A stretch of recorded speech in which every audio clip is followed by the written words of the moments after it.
નમસ્કાર, હું છું પ્રિયા અને તમે જોઈ રહ્યા છો જનતા કી જાણકારી ન્યૂઝ। નજર કરીએ આજના સમાચાર ઉપર। પાટણ સિદ્ધપુરના ખાટિયા તળાવના વિકાસ સામે સવાલો। સામાજિક કાર્યકરીએ વિડીયો કર્યો વાયરલ। સિદ્ધપુરમાં ખાટિયા તળાવના ડેવલપમેન્ટ સામે સામાજિક કાર્યકર સંજીવન શર્માના સવાલો। સોશિયલ મીડિયામાં વિડીયો વાયરલ કરી નગરપાલિકાની કામગીરી સામે ઉઠાવ્યા પ્રશ્નો। અમૃત 2 યોજના હેઠળ ખાટિયા તળાવના વિકાસ માટે 3,12,02,000 રૂપિયા 312.02 લાખની કામગીરી। 3 કરોડથી વધુની ગ્રાન્ટનો ઉપયોગ ક્યાં અને કેવી રીતે થયો? સવાલ। શહેરથી દૂર આવેલા સ્થળે કરોડોનો ખર્ચ કેટલો જ અનુપયોગી? ઉઠ્યો પ્રશ્ન। તળાવની જગ્યા અને જાહેર ઉપયોગિતા અંગે પણ સામાજિક કાર્યકરે ઉઠાવી શંકા। કરવામાં આવેલી કામગીરી અને ખર્ચની સંપૂર્ણ વિગતો જાહેર કરવાની માંગ। કામની ગુણવત્તા અને ગ્રાન્ટના ઉપયોગ અંગે પારદર્શિતા લાવવાની માંગ। મિત્રો, સિદ્ધપુર નગરપાલિકા અમૃત 2 યોજના તળે ખાટિયા તળાવની આજુબાજુ જેનું ડેવલપમેન્ટ બ્યુટિફિકેશન માટે 3,12,02,000 ની કામગીરીનું ખાતમુહૂર્ત 31/5/2025 ના રોજ કર્યું।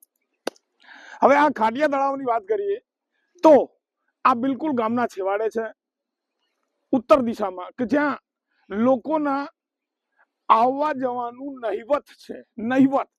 હવે બ્યુટિફિકેશન એ સ્થાન ઉપર થાય કે જ્યાં લોકોની અવર જવર હોય, લોકો સાંજ પડે જઈને બેસતા હોય। હવે અહીં આપણે જોઈએ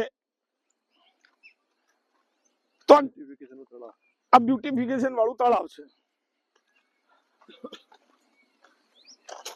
આ તળાવ જોઈએ તો ગટરના પાણી અંદર આવે છે, વરસાદી પાણી હોય છે। હવે અહીં આજુબાજુ પણ નજર મારી, બાઉન્ડ્રી વોલ બનાવી છે। એ બાઉન્ડ્રી વોલની આજુબાજુ આપણે નજર મારીએ તો સાહેબ એક માણસ દેખાતું નથી, એક માણસ। અને ટૂંકમાં જંગલમાં બ્યુટિફિકેશન સાથે સાથે આ ખૂણામાં એક પેલી બનાવી છે, ઓરડી બનાવી, ઓરડી। આ ઓરડી જોઈએ તો શું શેના માટે બનાવી હશે? શું પાર્ટી કરવા માટે? શેના માટે છે એ કઈ ધ્યાનમાં નથી આવતું, પણ બનાવી છે ખૂણામાં। હવે માણસ જ નથી આવતા તો અહીં ઓરડીઓનું કામ શું છે? ટૂંકમાં સિદ્ધપુર નગરપાલિકાની જે વિકૃત માનસિકતાઓ છે એ આ છે, ગમે તે થાય પણ ખર્ચ કરો, ખર્ચ દેખાડો, અને कुछ करेंगे, कुछ तोड़ेंगे तो कुछ मिलेगा, कुछ बनाएंगे तो कुछ मिलेगा। એ સ્થિતિ અહીં સ્પષ્ટપણે નજરે દેખાઈ રહી છે। બ્યુટિફિકેશનના નામે અહીં ઝીરો જેવું છે, અને ભવિષ્યમાં પણ જો ખરેખર આ લોકોએ બ્યુટિફિકેશન આનું કર્યું તો પરિણામ શૂન્ય છે।